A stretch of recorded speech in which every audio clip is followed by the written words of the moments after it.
Nous allons voir comment reconnaître des fonctions linéaires. Des fonctions, il y en a une infinité. Beaucoup de fonctions peuvent être écrites avec une expression littérale, c'est-à-dire une expression algébrique. Racine de x plus 3, sinus x, moins 5x plus 3, 2 sur x, moins 6x, etc. Certaines de ces formes algébriques sont similaires. On peut donc regrouper les fonctions en familles d'expressions algébriques identiques. À ces familles, on peut donner un nom. Par exemple, les fonctions affines ou encore les fonctions linéaires.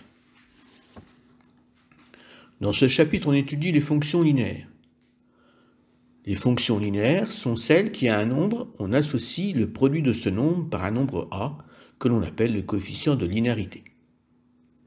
On peut schématiser une fonction linéaire par le schéma suivant.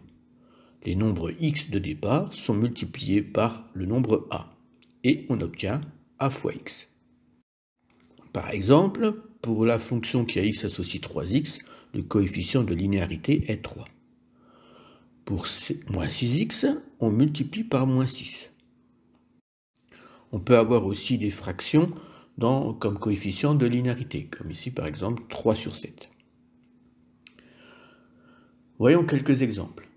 Soit la fonction f qui a x associe 3x. Là, le schéma est simple. Le nombre x est multiplié par 3, ce qui nous donne 3x. Donc, f est une fonction linéaire. La fonction g de x égale 4x plus 5. Là, on voit qu'on commence par multiplier le x par 4, puis après, on ajoute 5. Donc, ce n'est pas une fonction linéaire puisqu'on ajoute le nombre 5. La fonction h de x égale 3x au carré. La première étape, c'est de mettre x au carré. On obtient x au carré, et après, on multiplie par le nombre 3.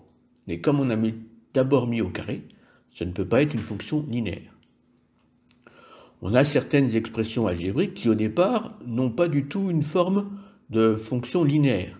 Mais par contre, si on réduit l'expression, on peut trouver une fonction linéaire. Par exemple, 4x égale 3x moins 9x.